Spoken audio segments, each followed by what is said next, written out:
Dios y a decirle: hágase en mí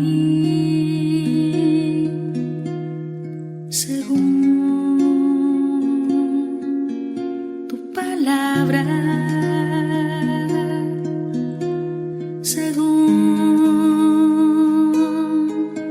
tu palabra, según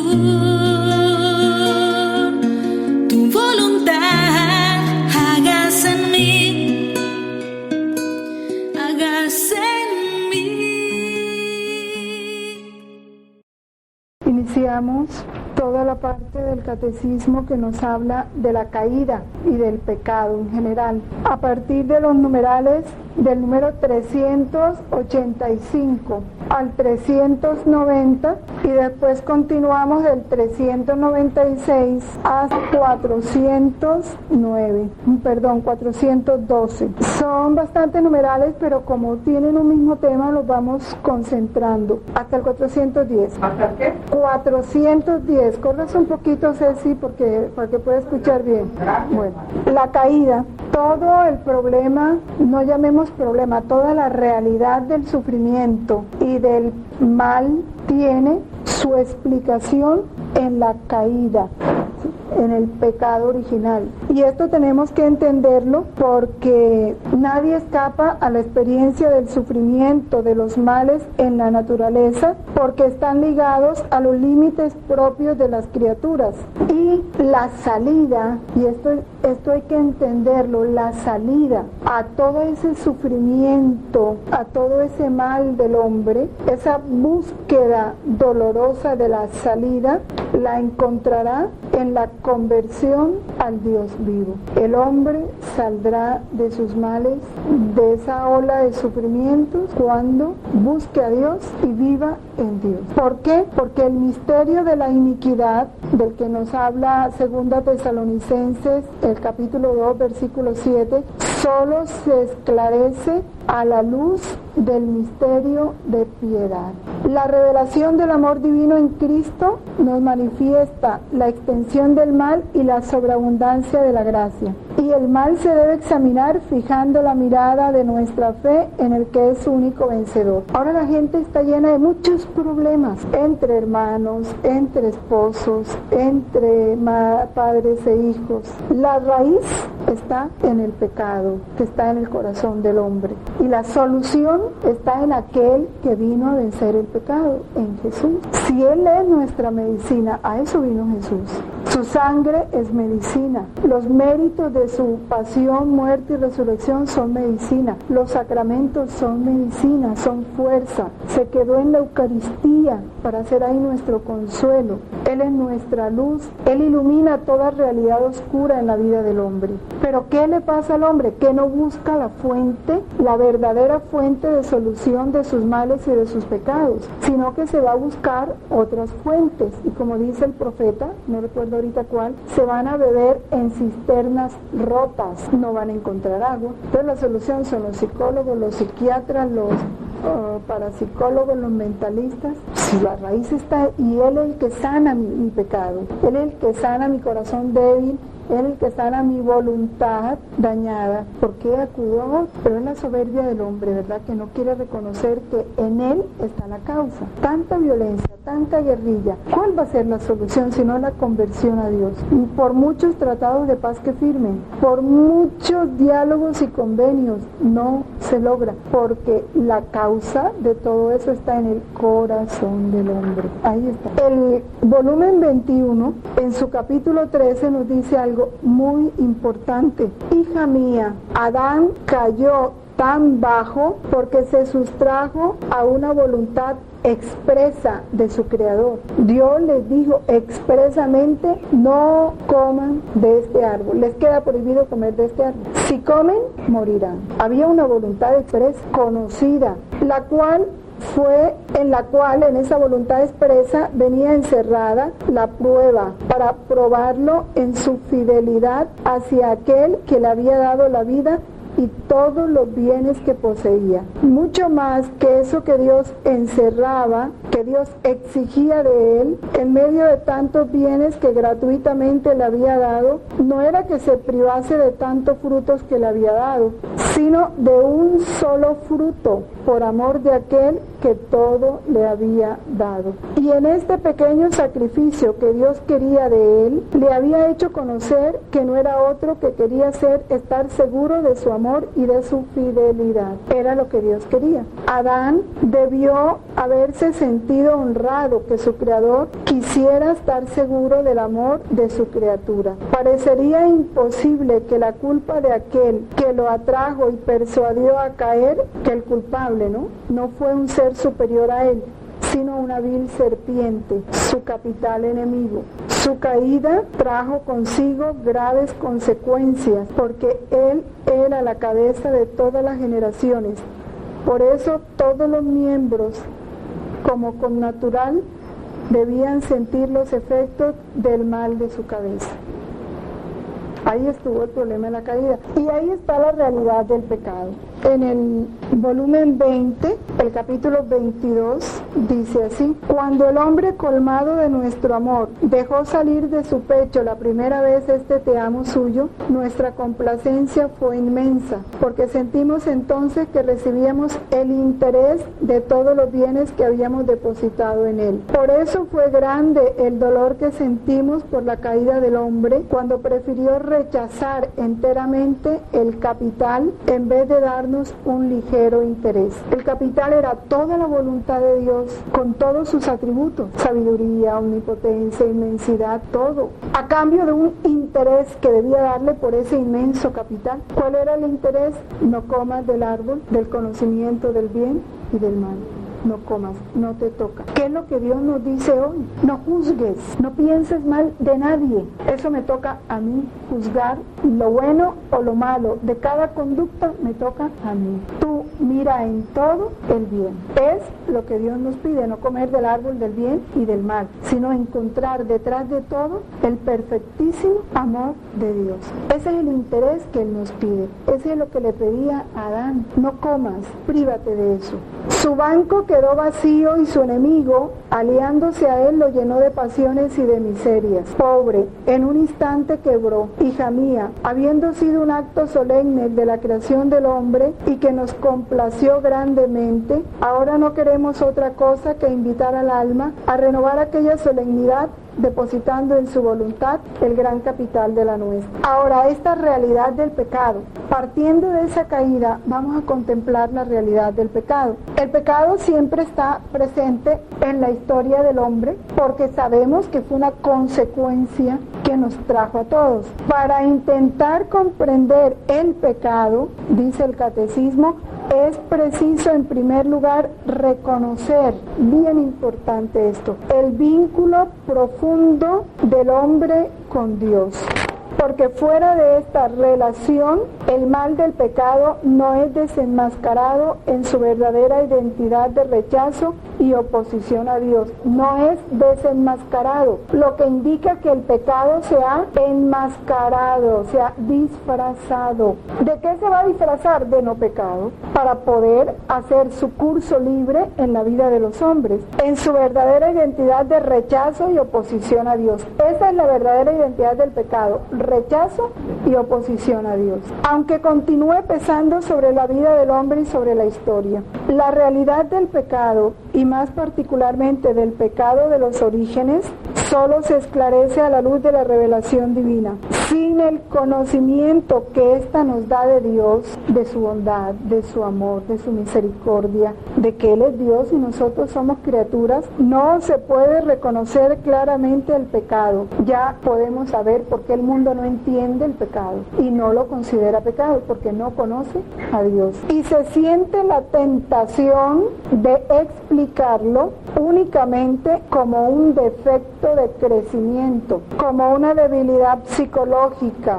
El defecto de crecimiento no, es que cosas de la adolescencia, es muy natural en los muchachos a esa edad. Ellos necesitan tener esas experiencias, ellos tienen que vivir eso porque es muy propio de su edad. Como es propio de la edad a los 15 y es propio de la edad a los 50, porque a los 50 también está en edad, y entonces también es propio de su edad, ¿sí? Como una debilidad psicológica, no es pecado, entonces hay que llevarlos al psicólogo, porque el problema es de psicólogo, no es espiritual, no es Dios el médico, no, es el psicólogo. Un error, ¿qué vamos a hacer si somos humanos? Si uno cae, si eso es normal entre nosotros caer, y que hay que considerarlo, él es débil, él no tiene la culpa, esa muchacha se le atravesó y él, usted sabe que uno es débil y qué más vamos a hacer, ¿no? Las consecuencias necesarias de una estructura social inadecuada es que ellos matan porque ellos tienen que hacer justicia, porque nadie hace justicia, entonces es normal que ellos maten porque hay una estructura social inadecuada, entonces se justifica su comportamiento. Solo en el conocimiento del designio de Dios sobre el hombre se comprende que el pecado es un abuso de la libertad que Dios da a las personas creadas para que puedan amarle y amarse mutuamente. Y se ha perdido la conciencia de pecado. ¿Y por qué se ha perdido la conciencia de pecado? ¿Quién hoy en el mundo, hablando de quién en un sentido general, habrá unos pocos que sí, pero ¿quién tiembla hoy hasta por un pecado mortal? Si el hombre comprendiera lo que es el pecado mortal, no sería capaz de acostarse en pecado mortal. No soportaría el peso sobre su conciencia de haber ofendido a Dios. Las almas sensibles, cuando saben que han lastimado a otra persona, se sienten mal, ¿verdad? Y buscan la forma de llamarla, excúsame, de verdad que me alteré, de verdad que sí, que se sienten mal por haber lastimado, y cuando es un ser querido, sí que más. ¿Por qué no nos pasa eso con Dios? Que no nos duele, pero dolor de haberlo ofendido, porque no le conocemos ni le amamos. Y hay una voluntad expresa para nosotros, porque esa voluntad expresa está en los mandamientos, está en todo el Evangelio, en todo el Evangelio Dios nos está diciendo qué es lo que Él quiere de nosotros. Miren, los capítulos del 5, 6 y 7 de Mateo son suficientes para nosotros analizar la rectitud de nuestro comportamiento. Son valiosísimos esos 3 capítulos de San Mateo. Ya leíamos aquí en este volumen 21, capítulo 13, lo que decía de la voluntad expresa, y mire cómo sigue diciendo Jesús en este mismo capítulo del volumen 21. Mira entonces que cuando una voluntad mía es expresa, y todos los que estamos aquí conocemos una voluntad expresa, querida y comunicada, el pecado es más grave y las consecuencias son irremediables, y solo mi misma voluntad divina puede reparar tanto mal. Como decíamos, el remedio está en Él. No encontremos soluciones a pecados en estructuras humanas. La solución del pecado la trajo Cristo y en Él está. Por eso Él dice que muy pocos se aprovechan de la redención, porque su sangre tiene valor infinito. Los méritos de su pasión tienen valor infinito. Nuestra solución a todo pecado, a todo mal, a toda oscuridad está en Jesús, en nadie más. Como sucedió a Adán, por el contrario, cuando no es expresa, si bien la criatura está en deber de orar para conocer mi voluntad en su acción, si dentro de su acto hay un bien y la pura gloria mía, pero si no es expresa, no es grave el mal y es más fácil encontrar remedio. Y esto lo hago a cada criatura para probar su fidelidad y también para poner al seguro el amor que dicen tenerme. Voluntad expresa. Por eso en este caminar la obediencia es tan importante. Cuando uno quiere vivir realmente en la voluntad de Dios, la obediencia es sagrada. Mira, lo dice aquí. Cuando no es expresa, si bien la criatura está en deber de buscar conocer mi voluntad para actuar conforme a ella, si dentro de su acto entra un bien y mi pura gloria, pero si no es expresa, no es así grave el mal y es más fácil encontrar remedio. Y esto lo hago a cada criatura para probar su fidelidad y también para poner al seguro el amor que dicen tenerme. ¿Quién es que no quiere estar seguro de un poder que adquiere tanto? ¿Quién es que no quiere estar seguro de la fidelidad de un amigo, de la lealtad verdadera de su siervo. Por eso, para estar seguro, hago conocer y quiero los pequeños sacrificios, los cuales le llevarán todos los bienes, la santidad, y realizaremos el fin por el cual los hombres fueron creados. Por el contrario, si esos sacrificios quedan restringidos, no se hacen, todo quedará descompuesto en ellos y todos los males lloverán sobre ellos. Pero el no hacer mi voluntad es siempre un mal, más o menos mal, según el conocimiento que se posea de ella. Entonces hay una cadena. Para que crezca la vida divina en el niño que se bautiza, necesita el conocimiento de Dios. Si ese niño, por no conocer a Dios, se opone a la voluntad de Dios, ¿quién es el responsable?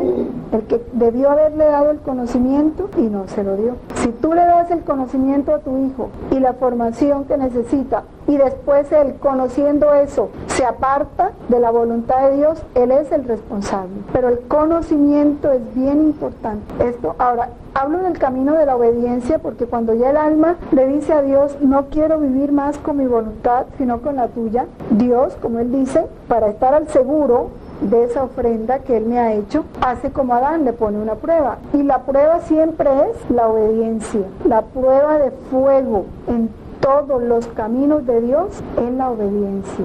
La obediencia general, que ya está expresa en la Sagrada Escritura y en las normas de la Iglesia, y la obediencia particular que Él pone a través de quien es su legítimo representante para ti. Cuando no conocemos, cuando tenemos dudas sobre su voluntad, entonces se acude a quien nos puede ayudar a discernir, ¿no? Que es la persona responsable, un confesor, un director espiritual. Pero cuando uno acude a buscar luz sobre la voluntad de Dios, tiene que ir con la voluntad totalmente dispuesta a hacer lo que Él me dice. Porque es que a veces se acude a buscar orientación, pero yo quiero que Él me diga lo que yo estoy pensando y quiero que sea. Pero si Él te dice lo contrario, tienes que someterte, si no, rechazas la luz o no. Tú vas a buscar donde un sacerdote o un director espiritual o la autoridad que Dios te puso inmediatamente una orientación. Tienes que ir con mente en blanco, por lo menos con una voluntad dispuesta a obedecer lo que Él te diga, porque tu intención es buscar la luz de Dios a través de esa persona. Cuando ya Él te la expresa, ya es voluntad expresa de Dios, porque Dios no te va a dejar sin la ayuda que tú buscas. Luego tú tienes que someterte a esa obediencia, porque es que a veces sí, yo fui y consulté y el padre dijo que tenía que separarme, que si yo quería casarme y estaba en concubinato, para yo poder confesarme yo tenía que suspender la convivencia con esa persona. Ay, hermanita, pero es que el padre sí dijo eso, pero es que yo no puedo, mi esposo no me deja. Entonces, sigues como vivías, ¿para qué fuiste a buscar luz? Si no te vas a someter, ¿para qué vas? La obediencia es clara, pero sin embargo no miramos esas cosas como rechazo a Dios. Entonces vamos tomando nuestras propias decisiones conociendo la ley de Dios, porque conocemos la ley de Dios. Entonces tomamos decisiones sin buscar la luz de Dios o oponiéndonos a la luz de Dios, porque los mandamientos es conocido de todo, leer el Evangelio y ahí lo que dice Dios es lo que dice. Vamos al caso de las separaciones. Para una pareja optar por una separación tiene que hacerlo bajo orientación espiritual. Si tú no has tenido una orientación en todo tu proceso matrimonial y tú decides por ti misma hacerlo sin ninguna consulta, tienes que dudar de si estás o no rechazando la voluntad de Dios. Esto cuando no hay problema de infidelidad, porque cuando se fue infiel y se fue con la otra, pues ya se separó, ya no hay nada que discernir, ¿verdad? Ya las cosas están. Pero cuando eres tú la que vas a tomar la decisión, tú tienes que tener toda una orientación espiritual que te ayude a discernir si lo que vas a hacer es voluntad humana o voluntad de Dios, porque hay un sacramento de por medio. No así a la bulla de los cocos vamos haciendo las cosas, y en todo. Si estamos bajo una obediencia a Dios, eso es sagrado, pero el hombre no ha entendido que la obediencia a Dios es sagrada. Y hoy los mandamientos se pisotean con la tranquilidad del caso. Se ha perdido la conciencia de pecado, se ha perdido. ¿Dónde está? ¿Quién siente remordimiento porque va a comulgar con un helado descaderado y una blusita medio blusa? ¿Quién siente remordimiento? ¿Quién siente que ha pecado? ¿Y no hay pecado ahí? Claro que hay pecado. Hay profanación del sacramento, pero Nadie se acusa de eso, nadie siente eso, nadie, ni siquiera los que lo ven están viendo ahí un pecado. Hoy la infidelidad es lo más normal en todos los estratos sociales, es lo más normal. Y es lo más normal hablar de la novia de mi papá y del novio de mi mamá. ¿Quién siente remordimiento de pecado? Ni vergüenza hay ya, en todo. Cojamos cualquier mandamiento, uno por uno, de los que más se han difundido la deshonestidad, desde el mandadero que altera los precios para poderse quedar con parte de la plata, o el cajero, hasta el más alto mandatario que también altera los costos y los presupuestos y todo para poder sacar partida para así enriquecerse a costa de otro. ¿Quién siente siquiera el leve remordimiento de hacer esas cosas o de beneficiarse de esas cosas? Perdido la conciencia de pecado. ¿Por qué se perdió la conciencia de pecado? Porque qué distante estamos del conocimiento de Dios. No se mira eso como una oposición expresa a Dios. Miren, el pecado es si una persona, cuando el Papa va a entrar a un lugar, lo empujara y lo echara a patadas, todo el mundo se conmovería, ¿verdad? Se escandalizaría. Y eso es lo que hacemos con Dios en el pecado. Es un decirle, tú no me vas a mandar a mí, yo hago aquí lo que quiero, tú vete, por un pecado mortal. Se saca a patadas a Dios del corazón, que no se le puede sacar, pero eso es lo que el hombre quiere hacer. ¿Y quién se estremece por eso? El pecado original es una verdad esencial de fe. Antes de leer este numeral vamos a leer en el volumen 16, capítulo 44, en el volumen 16, capítulo 2, dice, en la criatura la supremacía la tiene su voluntad. Si tiene voluntad, tiene vida, y si no hay voluntad, parece como un árbol que tiene tronco, ramas, hojas, pero está sin fruto. La voluntad de la criatura no es pensamiento, pero da vida al acto de la mente. No es ojo, pero da vida a la mirada, porque si tiene voluntad, el ojo quiere ver, quiere conocer las cosas. De otro modo, es como si el ojo no tuviera vida. No es palabra, pero da vida a cada palabra. No es mano, pero da vida a la acción. No es paso, pero da vida al paso. No es amor, deseo, afecto, pero da vida al amor, al deseo y al afecto. Mientras es vida de todos los actos humanos, al cumplirlos, la criatura queda despojada de sus mismos actos, como el árbol cargado de frutos queda despojado por las manos de quien las toma. Pero en la voluntad quedan como selladas las miradas que ha dado, los pensamientos que ha formado, las palabras que ha dicho, las acciones que ha hecho. Así que la mano ha obrado, pero su acción no queda en sus manos, pasa más allá, y quién sabe dónde vaya, pero en la voluntad queda. Todo queda escrito, formado, sellado en la voluntad humana. Si esto pasa en la voluntad humana solo porque he puesto el germen y la semejanza de la mía, piensa tú misma cómo será la mía en mí mismo y cómo será si la criatura se hace poseer de mi voluntad. Esto, entender que todo está en la voluntad, porque otro problema es que primero hemos perdido la conciencia de pecado. Segundo, cuando nos culpan de pecado, lo primero que hacemos es buscar descargar la culpabilidad en otra persona, igual que en el pecado original, ¿no? Yo no tuve la culpa, dice Adán, fue Eva. Dice Eva, yo no tuve la culpa, fue la serpiente. Igual aquí, no entendiendo que quien mueve todos nuestros actos en la voluntad, porque la voluntad, ahí es donde radica la libertad, ¿sí? la capacidad de optar, de tú decir si lo hago o no lo hago. Por eso en el fondo a nadie puedes echarle la culpa de tus actos, a nadie, a no ser que te hayan amordazado, te hayan puesto el revólver en la mano y con la otra mano sobre tu mano te hayan hecho apretar el gatillo. Pero ahí no hubo voluntad, ¿verdad?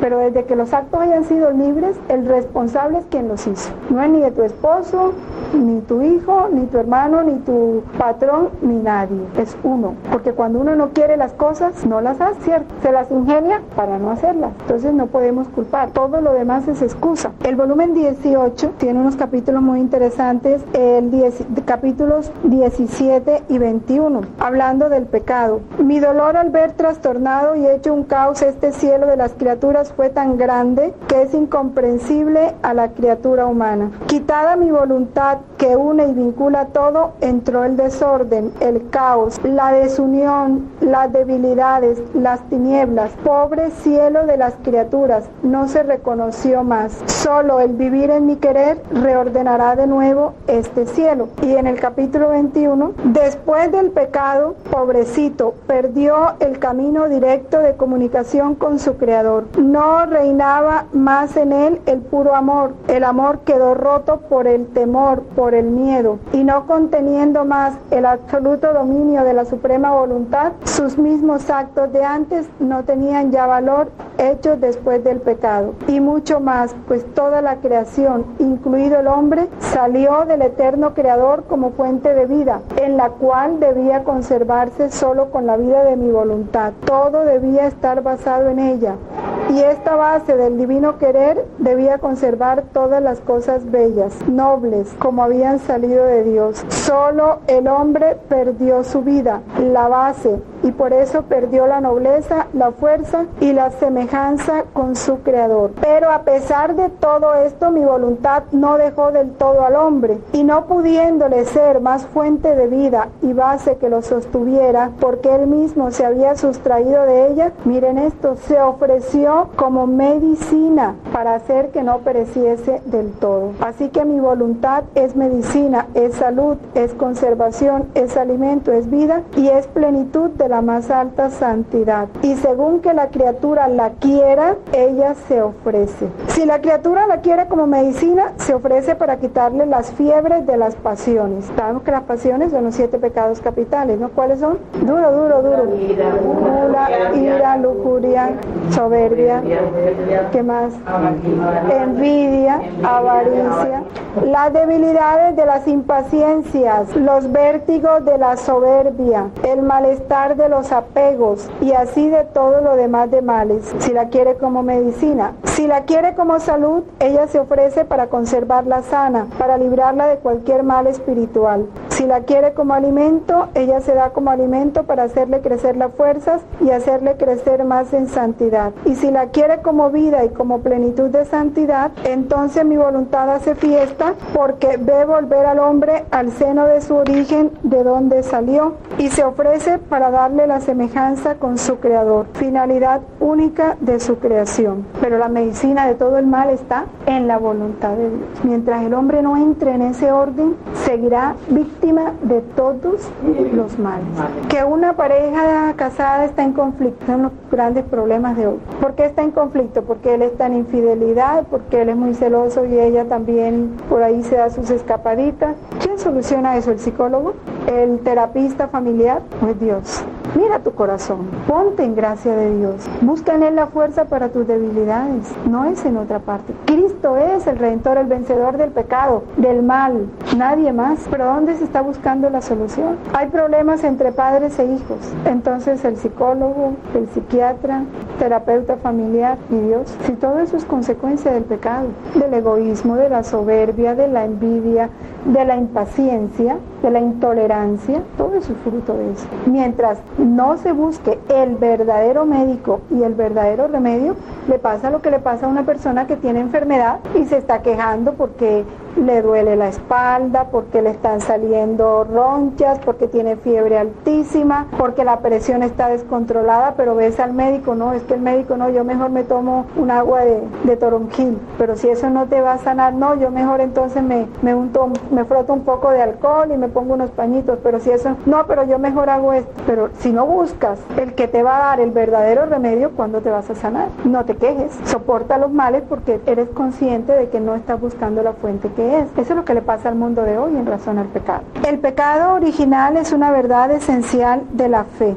Es preciso conocer a Cristo como fuente de la gracia para conocer a Adán como fuente del pecado. En el Antiguo Testamento no se tuvo una claridad sobre lo que fue en realidad el pecado original porque no se conocía la redención, porque solo a la luz de la redención podemos nosotros comprender lo que es el pecado, lo que fue el pecado original y lo que es el pecado. Y ni aún así, apenas ahorita, a la luz del reino de Dios, de volver a ese origen de donde vinimos, es que alcanzamos a ver de qué altura cayó el hombre. Nunca lo habíamos comprendido así. El Espíritu Paráclito enviado por Cristo resucitado es quien vino a convencer al mundo de lo referente al pecado. En Juan 16:8 lo dice, revelando al que es su Redentor. Por eso decimos, ¿cómo se convence al mundo? ¿Cómo convence el Espíritu Santo al mundo de pecado? Revelando a Cristo. El que no conoce a Cristo no tendrá conciencia de pecado.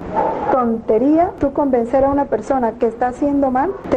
Recuerdo ahorita, para que veamos lo que es la acción del Espíritu Santo, entrando, y una pareja joven que vivía en concubinato, y la familia les había dicho, y no, para ellos era muy normal porque se amaban, vivir así. Les parecía que si se casaban se les dañaba el matrimonio. Cualquier día ella se pone a leer el catecismo, y todos los días leía el catecismo. Cuando ella leyó en el catecismo que por no estar casados, o sea, no tener el sacramento del matrimonio, ella estaba en pecado mortal, y todas las consecuencias del pecado mortal y lo que es la pérdida de la gracia, fue tan fuerte la acción del Espíritu Santo sobre ella. Por eso digo que cuando hay conciencia de pecado, el alma no es capaz de dormir, que esa misma noche esperó que llegara su esposo del trabajo, se reunió con sus hijos y les dijo, si no nos casamos, no sigo contigo.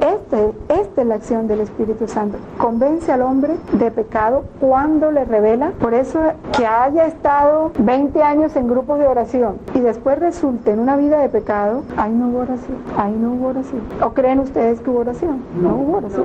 Ahí no hubo unión con Dios, ahí no hubo apertura al Espíritu. O si la hubo al comienzo, se volvió de su rutina y terminó siendo para él o para ella un acto social, porque también puede dar eso. Las cosas pueden empezar en Dios muy bien, pero pueden no terminar en Dios si el alma no es constante en el bien orar, en el bien meditar, en el bien fidelidad a lo que Dios manda y ordena y pide, en no exponerse a la ocasión. Entonces termina como se termina muchas veces, ¿no? En pecado. La doctrina del pecado original es, por así decirlo, el reverso de la buena nueva de que Jesús es el Salvador de todos los hombres, que todos necesitan salvación y que la salvación es ofrecida a todos gracias a Cristo. La iglesia que tiene el sentido de Cristo sabe bien que no se puede lesionar la revelación del pecado original sin atentar contra el misterio de Cristo. Es triste como a veces se enseña el pecado original en las catequesis, como un cuentecito, así muy somero, ¿no? Entonces le presentan la lámina, la serpiente con la manzana, ¿sí?, en la boca, y a Eva extendiendo la mano, y entonces le echan así el cuento superficial y siguen adelante en la catequesis. Y el verdadero sentido no lo dice. Esa es la responsabilidad en la catequesis, que no se desentraña la verdad, porque la verdad no es el cuentecito, ni es la manzana. La verdad es la desobediencia expresa a Dios, que fue la raíz del pecado original, por la desconfianza. Así entramos en el numeral 390. La revelación nos da la certeza de fe de que toda la historia humana está marcada por el pecado original libremente cometido por nuestros primeros padres. Pasamos entonces al 396. Dios creó al hombre su imagen y lo estableció en su amistad. Eso es bien importante. Lo estableció en su amistad. El hombre, criatura espiritual, no puede vivir esta amistad más que en la forma de libre sumisión a Dios. Libre sumisión a Dios. Dios no le gustan las cosas forzadas. Uno no puede tampoco obligar a las personas, no. Eso tiene que salir espontáneamente y es fruto del conocimiento de Dios. Por eso, mira, llegar, como a veces se solía hacer en las misiones, llegas a convencer a la gente que se case, que se case, que se case. Entonces la misión se reduce a sacramentalización, como fue hace mucho tiempo, ¿no? Anúnciales a Cristo, anuncia la verdad de Dios, que el otro vendrá como consecuencia del conocimiento. Recuerdo en una misión, de las tantas que me tocaron, trabajamos con líderes, ¿no?, en esos lugares donde nadie está casado, y tiene uno que trabajar con esa gente porque ¿con quién más? Entonces a ellos les tocaba dirigir las asambleas familiares, y en una de las asambleas en que se estaba hablando del tema de la iglesia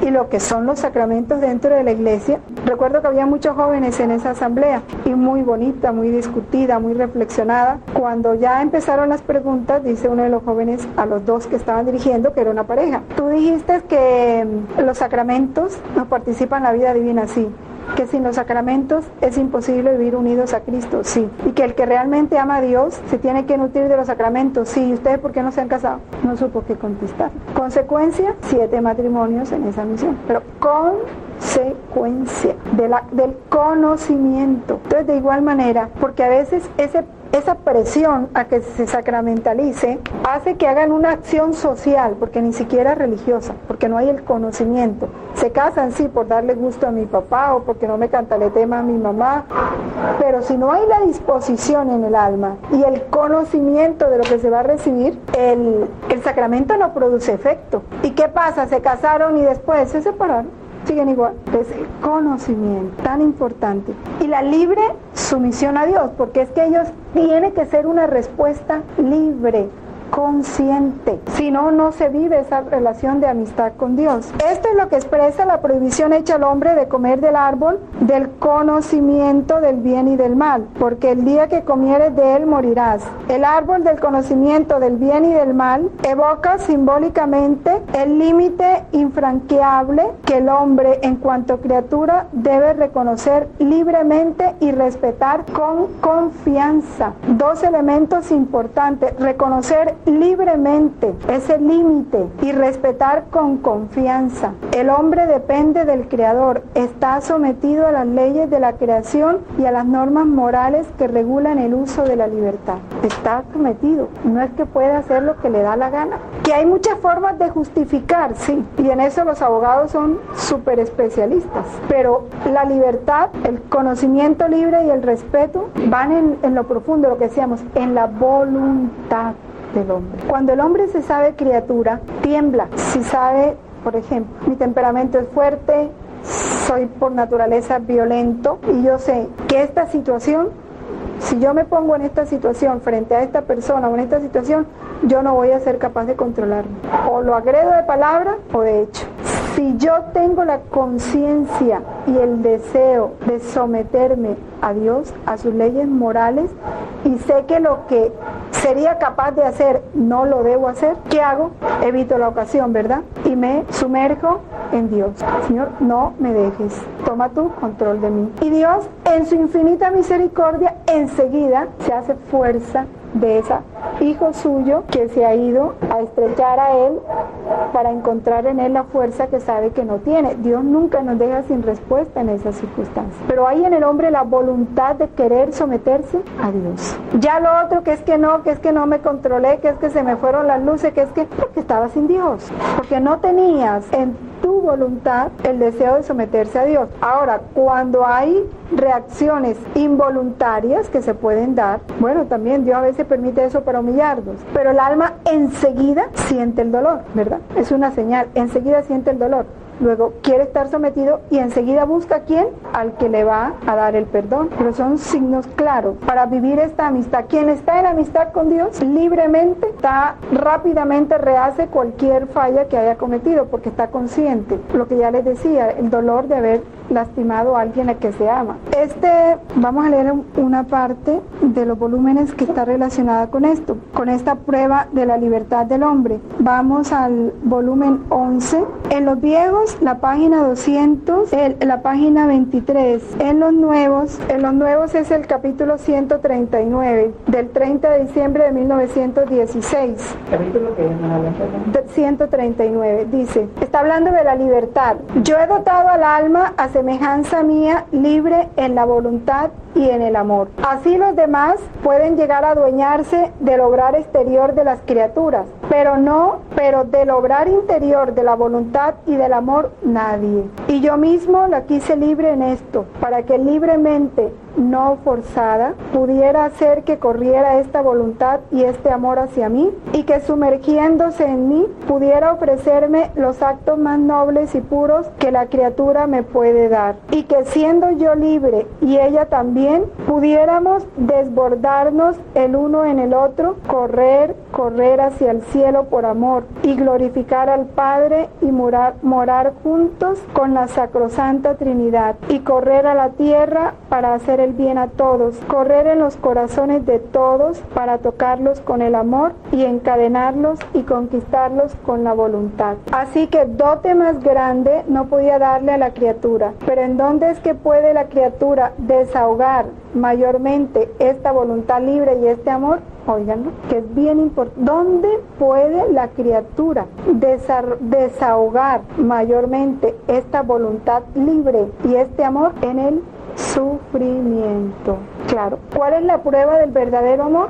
El sacrificio. ¿O no? El sacrificio es la prueba del verdadero amor. Esa es la medida. Y en Dios es el sufrimiento. Cuando el alma le dice, haz lo que quieras, lo único que yo quiero es que tú seas feliz, ya está dando un voto de confianza. Y si en su vida llega un sufrimiento de cualquier tipo, físico, psicológico, moral o espiritual, enseguida va a pensar, es el amor que me hiere para sentir mis desahogos de amor. Entonces el alma da ese fiat libre, puede que con lágrimas, pero amoroso, lleno de amor, porque no es que no va a sentir el dolor, pero lo va a recibir con amor y va a responder.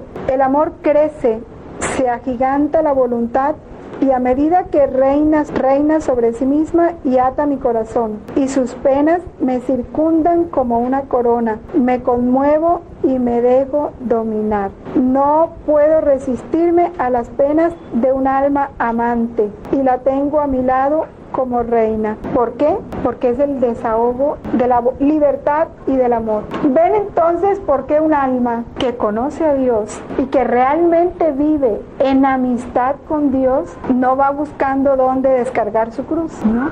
Su oración no es quítame la cruz. Su oración es, esta cruz viene de ti, como yo soy débil, ven a vivirla tú en mí, para que encuentres en esta situación y en mí lo que tú quieres encontrar: amor, paciencia, paz, confianza. Esa es la oración del alma. No es quítame la cruz. El primer pecado del hombre, el hombre tentado por el diablo, dejó morir en su corazón la confianza hacia su creador. Dejó morir en su corazón, tentado por el diablo, y abusando de su libertad, desobedeció al mandamiento de Dios. En esto consistió el primer pecado del hombre. En adelante, todo pecado sería una desobediencia a Dios y una falta de confianza en su bondad. Vamos a leerlos todos y luego comentamos porque están muy relacionados. En este pecado el hombre se prefirió a sí mismo en lugar de Dios, y por ello despreció a Dios. Despreció a Dios. Hizo elección de sí mismo contra Dios. Esas frases son muy importantes para meditar. Contra las exigencias de su estado de criatura y por tanto contra su propio bien. El hombre constituido en estado de santidad estaba destinado a ser plenamente divinizado por Dios. Esto es muy grande. Ese era nuestro destino, ser divinizados por Dios en la gloria. Por la seducción del diablo quiso ser como Dios, pero sin Dios. Antes que Dios y no según Dios. El hombre iba a ser divinizado por Dios. Le dice la serpiente, si comes vas a ser como Dios. Usted quiso ser como Dios sin Dios y no según Dios, según el plan que Dios tenía. La Escritura muestra las consecuencias dramáticas de esta primera desobediencia de Adán y Eva. Pierden inmediatamente la gracia de la santidad original. Tienen miedo del Dios de quien han concebido una falsa imagen, la de un Dios celoso de sus prerrogativas. Dejemos hasta ahí para comentar. Primero, en el numeral 397, lo primero que hace el enemigo para poder tener vía libre es quitar del corazón del hombre la confianza en Dios. Es lo primero. Cuando ya en el hombre no está la confianza en Dios, que viene el temor, sabe frágil porque se sabe, porque vuelve los ojos sobre sí mismo, ¿qué sucede enseguida? La abuso de libertad a través de la desobediencia. No es sino dar un vistazo al mundo. El pecado número uno de Colombia, no hablo del mundo porque no conozco el mundo, pero por lo menos nuestra sociedad colombiana sí.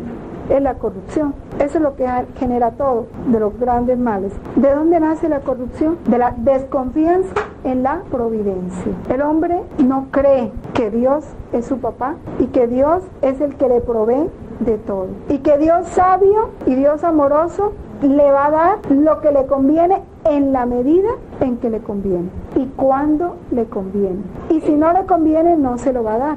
Si el hombre tuviera esa confianza, no andaba buscando las riquezas por sí mismo, porque el problema de la deshonestidad es el deseo de las riquezas, del bienestar, de la comodidad, pero para procurárselas ellos por sí mismos, no según Dios, sino por sus propios medios. Entonces cada uno busca la forma de sacar su tajada. El que propone el chantaje para buscar su partida, y el que lo recibe también, ¿o no? Entonces compran y venden conciencias. Entonces se le paga al de la aduana para que me deje pasar esto, y el de la aduana, porque quiere entrar más platica, que le entre más platica del sueldo estipulado, entonces recibe.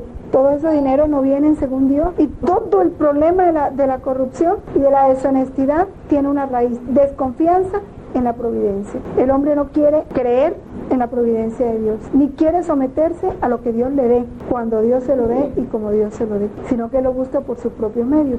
Y así todo pecado, cualquier pecado, vamos contra la vida, los grandes pecados contra la vida de hoy en día, llámese eutanasia, llámese aborto, llámese control de natalidad a través de anticonceptivos y abortivos y todo eso. ¿Cuál es el problema? Que el hombre no acepta que el dueño de la vida es Dios, no lo acepta. Entonces, la pareja joven, como no cree en la providencia y no acepta que el dueño de la vida es Dios, entonces ellos determinan tan pronto antes de casarse que solo van a tener 2 hijos y dentro de 3 años, cuando ya tengan casa, carro y beca, ¿verdad? Porque hasta que no tengan casa, carro y beca, no van a tener hijos. Luego se sienten ellos dueños, no saben que el que da la vida es Dios, que Dios es el que sabe cómo y cuándo deben venir a sus hijos, y que si Dios manda un hijo va a mandar con qué proveer. La responsabilidad de ellos es no formalizar un hogar hasta que no haya una estabilidad económica, obvio, eso es normal. Pero habiendo la estabilidad económica, caminen según Dios. Igual la eutanasia. Dios es el que sabe hasta cuándo va a vivir esa persona y por qué lo está sometiendo a esos sufrimientos. ¿Quién soy yo para decir su vida debe acabar ahora y no cuando Dios determine? Solo porque no quiero verla sufrir, pues sufro con ella y uno mis sufrimientos y los de ella los de Cristo, y se vuelven sufrimientos redentores. Aliviémosle los sufrimientos, sí, es deber de la medicina, pero no disponer ya mejor que se muera, porque ya no se va a salvar. Ya para qué la vas a tener ahí pagando una clínica, o para qué la vas a llevar a la casa, te vas a esclavizar y tú necesitas estar libre. Entonces no le mandemos esa droga y que se muera, o démosle la droga para que se muera. Si Dios no les da los recursos, llévenselo para la casa y que muera cuando Dios quiera. Se le proporciona todo lo que esté dentro de sus posibilidades, pero que se vaya para la casa. Y está conectado a un aparato de desconecta. Si no puede pagar más, pues hay que medir fuerza, pues que Dios da los recursos, y Dios no da los recursos porque quiere llevárselo ya. Ahí no hay voluntad expresa de matarlo, que eso es lo que tenemos que tener claro. Es como el que necesita hacerse una operación y no tiene 5 y nadie se la hace de caridad y pide limosna y no se la dan. Se murió por eso, Dios no le dio los recursos, pues esa era la voluntad de Dios, que se muriera así. O por lo menos Dios se valió de eso para llevársela. Si hay injusticias en quien le tenía, ya eso lo arreglará Dios con los que le toque. Pero para esa persona no hay ninguna responsabilidad, ¿cierto? Porque hizo todo lo que estaba en sus manos. Eso es lo que tenemos que tener claro. Desconectarlo diciendo para que no sufra más, y lo desconecta teniendo todos los medios. Teniendo los medios. Exacto, pero para esas personas entonces no hay pecado, porque ellos no. Claro que no, ni hay eutanasia. Ni hay eutanasia. Por eso es que la eutanasia es el acto consciente y responsable de adelantar la muerte a una persona por cualquier motivo. El Papa dice que hay que proporcionarle todos los medios al paciente para que sufra lo menos posible. Que si ya en ese, pues cada caso es tan particular, ahorita no podemos analizar, pero más o menos eso es, que no haya una voluntad libre, una oposición a la voluntad de Dios, a un querer nosotros disponer lo que solo a Dios le toca. Por el pecado original se pierde la triple armonía que tenía el hombre cuando fue creado. Armonía consigo mismo, que ya lo vimos en la clase pasada cuando hablamos de los dones preternaturales, ¿no? Que el hombre tenía esa armonía consigo mismo, que el hombre iba a ser inmortal, que el hombre iba a ser, no iba a tener sufrimiento ni enfermedades y que poseía una sabiduría superior a su naturaleza. Los sentidos estarían sometidos a la voluntad y la voluntad sometida a la razón, y la directriz de la razón iba a ser la verdad. Entonces iba a haber una armonía perfecta. Con el pecado eso se rompe y entonces dice San Pablo, hago el mal que no quiero y dejo de hacer el bien que quiero, que es la ley del pecado que existe en nosotros, de la concupiscencia. La armonía con la creación, y por eso la creación se vuelve contra nosotros y se rompe la armonía en la pareja. La mujer buscará a su marido con ardor y éste la dominará. Y ojo a esto, porque es voluntad expresa de Dios que la mujer esté sometida a su marido en todo, menos en aquello que sea pecado. Y ahora hay una teoría muy fuerte de no sujeción. Ahora, no se habla de esclavitud, porque el hombre en la cabeza debe estar conectado a Dios. Él dirige su hogar. Si él está conectado a Dios, dirige su hogar según Dios. Si no está conectado a Dios, lo dirige según él, que ese es otro problema. Pero en este caminar en la voluntad de Dios, si realmente tú quieres vivir según Dios, aprovecha a tu marido para morir en todo menos en aquello que vaya contra las cosas de Dios. Pero hay que tenerlo claro, porque tampoco se quiere eso hoy, y esa es raíz de muchos problemas en los hogares. Jesús le dice a Luisa, prefiere, y lo dice San Juan de la Cruz, ¿quieres vivir realmente en la voluntad de Dios? Prefiere hacer la voluntad de otro que la tuya. Si quieres morir a la soberbia, si quieres morir para que Dios reine, prefiere la voluntad de Dios a la tuya, en cosas indiferentes, porque sabemos que la voluntad de Dios está por encima de toda voluntad. Entonces, ahí no vamos a discutir. Pero en cosas indiferentes, quien realmente quiere vivir una santidad como es, eso es. ¿Por qué se santificó Santa Rita? ¿Y por qué convirtió a su marido? Porque era la primera que debía haber protestado, porque cuántas cosas no le hizo y nada buenas. Pero tuvo una paciencia heroica, una comprensión. Y nuestra santidad no puede estar por debajo de la de ella. Tiene que reunir todas las santidades, porque es la santidad de una voluntad de Dios reinando en uno. Y para que esa reine uno tiene que morir. Y Dios pone cercano a nosotros instrumentos que nos maten. Y uno de esos puede ser el marido. Esto pues me es difícil entrar en detalles, ya. Pero yo quiero que se coja el meollo de esto, ¿sí? Meollo de esto. Si tú quieres, si tú ves a Jesús en el otro, si realmente qué es lo que Dios quiere, no comer del árbol del bien y del mal, sino del árbol de la vida. Y comer del árbol de la vida es yo ver a Jesús en el otro. Es que las cosas en Dios son absolutas, no son relativas, ¿sí? En las cosas de Dios no hay relativismo, es absoluto todo. Si realmente yo quiero eso, y la perfecta humildad es esa. ¿Qué dice San Francisco? ¿Cuándo iba a ser alegre él? Cuando llegaba a una puerta, le tocaran y lo insultaran, le escupieran, le dijeran ladrón, entonces iba a ser plenamente feliz. Si Jesús dice, el hombre es cabeza de su mujer como lo es Cristo cabeza de la iglesia, es que es palabra de Dios. Aunque no se confiese ni comulgue. No importa. Si tú miras en él la voluntad de Dios, desde que él no te esté obligando o sometiendo a pecado, no te esté entorpeciendo tu unión con Dios, todo debe estar sometido. Gana más el que se somete que el que se revela, entendámoslo. La voluntad es lo que Jesús te dice, en tu voluntad, la libertad, te he dado libertad, en la voluntad y en el amor. Eso nadie te lo podrá quitar, y el amor es ingenioso. Entonces es uno el que a veces busca o ve pretexto donde no lo hay. No, otra cosa es una orden expresa, que él te diga, no quiero que salgan más con fulanita, pero si puedes obedecerlo, ¿por qué no lo obedeces? Es un sacrificio, ok, pero gana más uno sometiéndose que revelándose en este camino de Dios. Digo, es la palabra de Dios, porque ¿qué me gano yo con decir soy cristiano si no voy a vivir lo que Dios manda? Ahora, si hay una cantidad de cosas y circunstancias que realmente hacen la convivencia imposible y que están afectando la vida espiritual y que están contra lo que Dios manda, pues entonces uno busca un asesor espiritual, una persona que realmente lo oriente en en la voluntad de Dios, lo que Él dice, lo que se llama el volumen 21, y uno hace lo que esa persona, esa autoridad a quien yo busqué, me dijo en su discernimiento que era lo más conveniente. Ya esa es otra cosa, ¿verdad?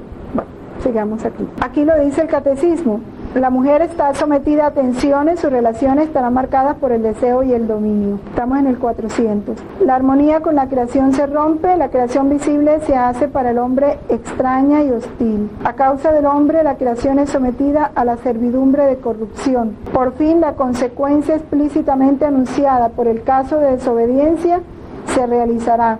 El hombre volverá al polvo del que fue formado. La muerte hace su entrada en la historia de la humanidad. El volumen 13, capítulo 48, dice: hija de mi querer, ven en mi voluntad para que conozcas las relaciones que hay entre la voluntad divina y la voluntad humana, que fueron las que se establecieron entre Dios y Adán en el Edén, y que la criatura rompió desde el Edén terrestre. Relaciones de creación y de principio de existencia. Esa era la primera relación. Estos eran los vínculos de unión entre creador y criatura.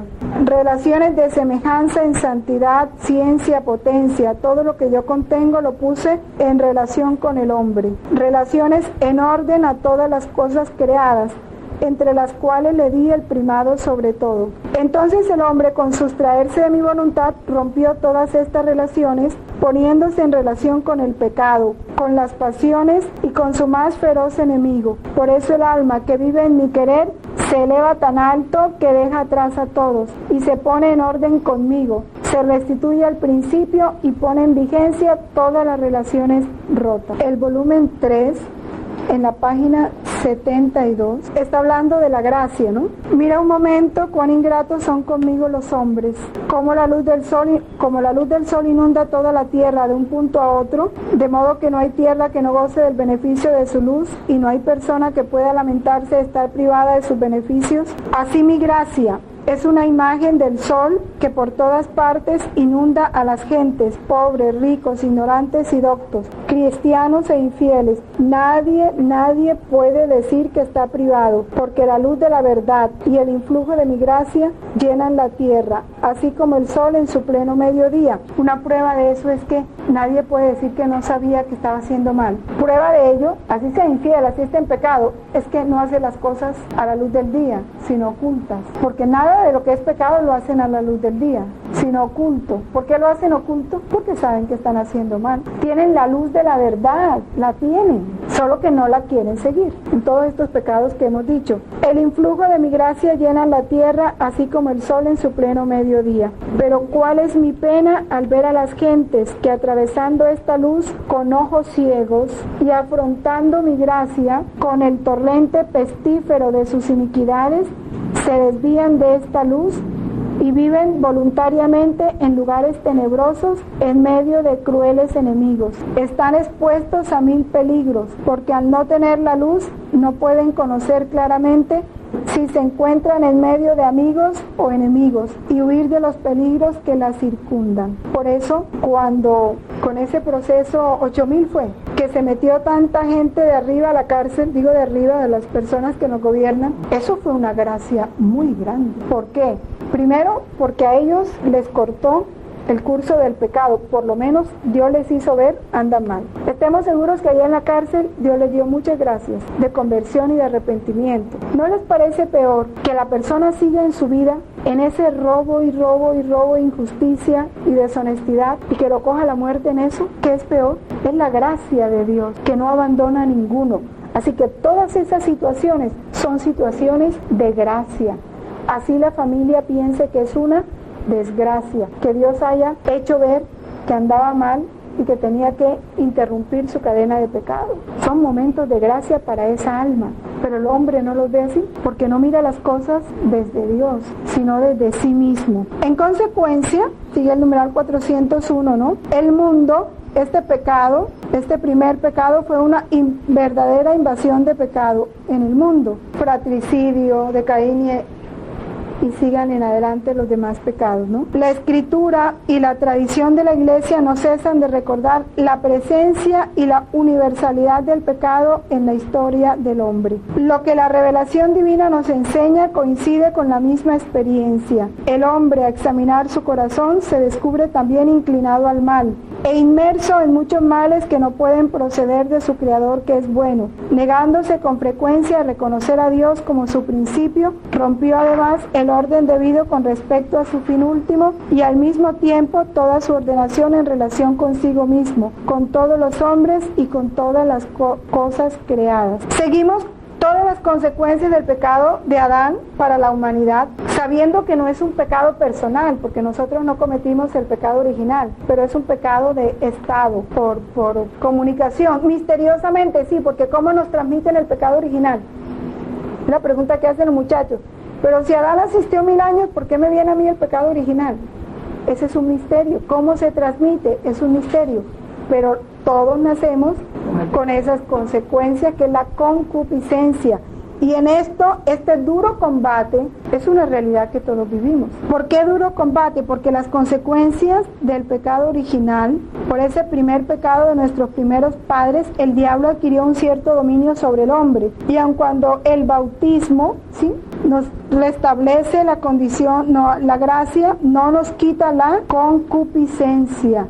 A través de toda la historia del hombre se extiende una dura batalla contra los poderes de las tinieblas, que iniciada ya desde el origen del mundo durará hasta el último día, según dice el Señor. Inserto en esta lucha, el hombre debe combatir continuamente para adherirse al bien, y no sin grandes trabajos. Con la ayuda de la gracia de Dios es capaz de lograr la unidad de sí mismo. Del 407 al 409. Sin embargo, Dios no nos abandonó al poder de la muerte, sino vino toda la redención, que es todo un misterio de amor, los sacramentos, la Eucaristía. Dios se nos dio de muchas formas. Por eso dice, venid a mí los que estáis cansados y agobiados con vuestras pasiones, con vuestras debilidades, con vuestras miserias, con vuestros pecados, que yo y de 1000 formas. Ven a mí a los sacramentos, ven a mí a la Eucaristía, ven a mí en la oración, ven a mí en mi voluntad, ven a mí en todos los medios que te he dado, porque Él quiere devolvernos. Vamos al 412, que es muy bello. Dios no impidió que el primer hombre pecara. ¿Por qué? La gracia inefable de Cristo nos ha dado bienes mejores que los que nos quitó la envidia del demonio. Santo Tomás de Aquino, eso lo dice San León Magno, y Santo Tomás de Aquino dice, nada se opone a que la naturaleza humana haya sido destinada a un fin más alto después del pecado. Dios en efecto permite que los males se hagan para sacar de ellos un mayor bien. De ahí las palabras de San Pablo, donde abundó el pecado, sobreabundó la gracia. Aquí hay 2 citas en el volumen 20, los capítulos 17. El capítulo 17 dice, Adán antes de pecar hacía sus actos en el fiat supremo, porque la divinidad le había dado la voluntad en posesión. Tú sabes que para poder poseer un reino es necesario que haya alguien que lo forme y que lo done y que lo reciba. La divinidad formó el reino de la divina voluntad, lo donó y el hombre lo recibió. Por eso Adán lo poseyó desde el primer instante de su existencia, y como él era la cabeza de toda la generación humana, sus descendientes gozaron con él del derecho de esta posesión. A pesar de que él se privó de este privilegio apartándose de nuestra voluntad, no obstante el pecado que él cometió no le quitó al germen humano la posibilidad de esta adquisición divina. Sucede como a un rey que perdió su reino a causa de una derrota. A pesar de su ruina, le quedará siempre a sus hijos el derecho de reconquistar con otra guerra el dominio perdido. 17.